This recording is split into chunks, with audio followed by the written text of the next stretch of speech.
Wasn't this FA Community Shield match like 2 fucking weeks ago on August 31st? Why the fuck am I doing this shit now? Well, in about 12 hours, boys and girls, the Premier League is set to kick off.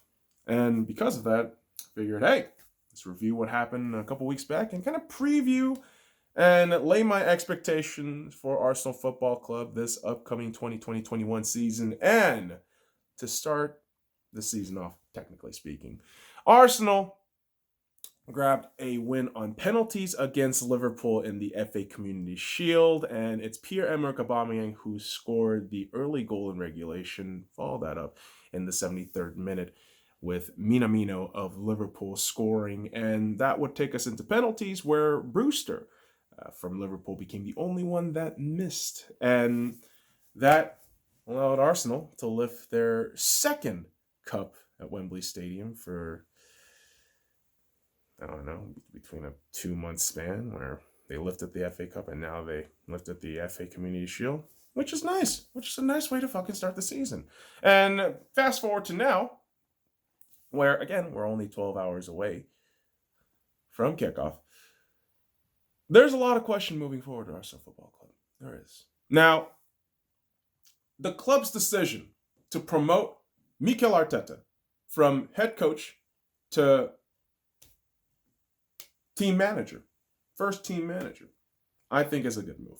I think this is a rather innocuous title for a lot of people out there who don't really see the difference, but it is a massive difference in terms of, I think, responsibility, input, and really how the culture is driven from Mikel Arteta.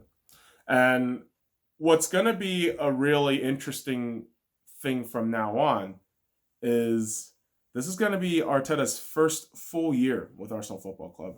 Reminder, Arteta came in around January, and he didn't even really have 6 months under the belt where he showed us that he won 2 fucking cups. And if we give Mikel Arteta enough time, I think something can build up. I think something can be popping at Arsenal Football Club. Now, this would also mean Arteta has to put his fingerprint onto this team and put his DNA into the squad, which unfortunately will mean some departures. I mean, here's a bottom line with how Arsenal Football Club works.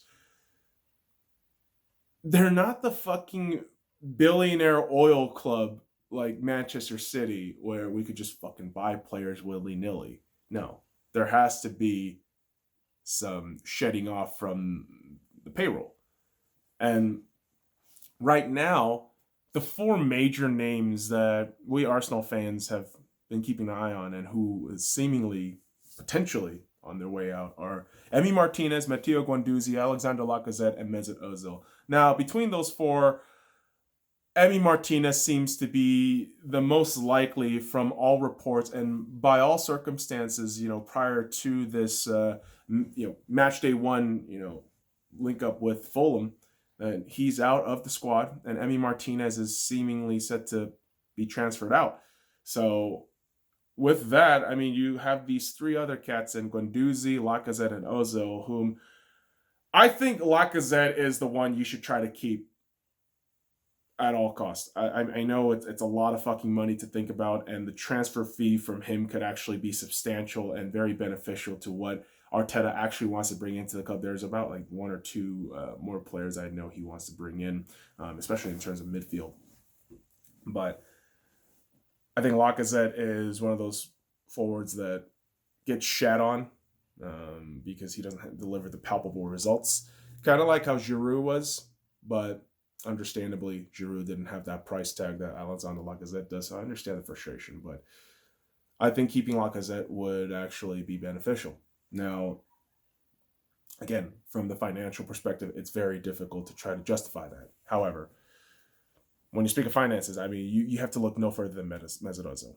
I love Mesut Ozil. I have 3 of his fucking jerseys, 2 number 11s and 1 number 10, but I can honestly tell you, Mesut Ozil, unless he does something, crazy within the first 3 weeks of this football season and he just shows up in this kind of, transcendent way, I don't see him staying. I don't. all the headache that he was causing throughout the months, in the regular season, it doesn't help the matter. I think Arteta is really trying to cement his culture, his methodology, his ideology, and I think cats like Ozil doesn't really help the cause. I think he's more of a locker room dampener than a booster than anything at this point, and I think it's the same thing with Matteo Guendouzi. Two really out and out great midfield players that, unfortunately, because of their either attitude or just general outlook on how they're playing and how they view the squad and everything, it's just not working. And I really hope that something gets figured out. But for Arsenal Football Club, this is going to be a very interesting year. In my mind, this is the year where we get to see what direction this club can head towards. Right? Remember a couple years back when Jurgen Klopp first started at Liverpool, and we always have to use a Liverpool example because the way Jurgen Klopp, managed to implement his system and culture into Liverpool took a couple of years. And honestly, the mere fact that as of right now, with team like a 4 or 5 year span, the man has won the Premier League and won the Champions League, one of each. It's great, but they could definitely do more with the money they spent. And I think within that respect, Arsenal's trying to build something similar, build from the ground up. And I think this is a year where we see, what the foundation will lead us towards and what is my expectation within those parameters. I would tell you this. In the 2020-2021 season, I would fully expect Arsenal to reach 7th or 8th place in the Premier League. Ideally, I would love for Arsenal to be in 4th place, but the way the competition is, set up right now in the Premier League, there are way too many good clubs, and the parity on the top 10 side is just absolutely astounding. So I don't know really if Arsenal can, get to that 4th place. But really, I think within the sense we can definitely get to 7th and 8th place. But in other competitions, like the League Cup, I would expect a semifinal appearance, and a win would be fantastic. That's ideal. Same thing with the Europa League, where I would expect with this squad, with this crew, with Arteta's experience, that the club at least gets to the semifinals. Again, a win on that cup would be massive. A Europa League, a European competition win would be absolutely massive. Of course, we recall the last time we were there in 2019 against Chelsea, and we got our ass kicked in that second half where we just didn't show up. So hoping that if we get another opportunity that Arsenal can capitalize. And in the FA Cup, I mean, hell, you just fucking broke record. Why not go for another one? I would love to see Arsenal Football Club, be over ambitious in terms of trying to win cups, because that's what it's all about, winning cups. I know, 4th place finish, all that sounds nice, but the reality is cups matter. Cups absolutely matter. And here's the thing too.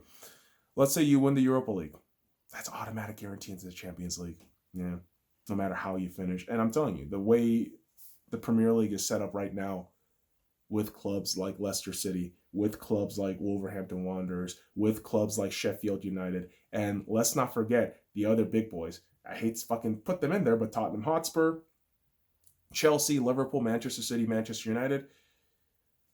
Dude, that's 8 fucking squads already that is going to cause you an immense amount of headache. And let's not forget the fact that Everton just got a couple of decent pieces here and there. James Rodriguez and Carlo Ancelotti, probably within his second year, probably, maybe does better. But this league has grown in parity. I mean, that top 5, top 6 shit, it's kind of blurred now. And that's why, cups are pivotal in this day and age. And I hope, within the confines of the League Cup, Europa League, and the FA Cup, that Arsenal can get something together. Love to see that. I would love to see that. And, I'm not going to lie to you. I hate the fact that the United States, the way they have, divvied up viewing football matches and all these exclusive stream services annoy the shit out of me. So I'm gonna be honest, there are gonna be a lot of matches that I just listen in on radio from the Arsenal football app because that's free. And there are gonna be some matches that I will probably skim on because quite honestly, I'm not gonna fucking pay like $7-8 a goddamn month for a fucking streaming service that sucks ass. And latency issue is all around a fucking problem. So yeah, hopefully Arsenal can have a great season, and maybe we'll see some more transaction before the October, I want to say 15th or 15th transfer deadline. I could be wrong on the transfer deadline, boys and girls, but be on the lookout for Arsenal, what they do in the upcoming season. Come on, you Gunners. So that does it for me, boys and girls. Follow me at the Sky Lounge on all the links in the description below. Like, comment, subscribe for more daily contents. No, fuck off. Come on, you guys.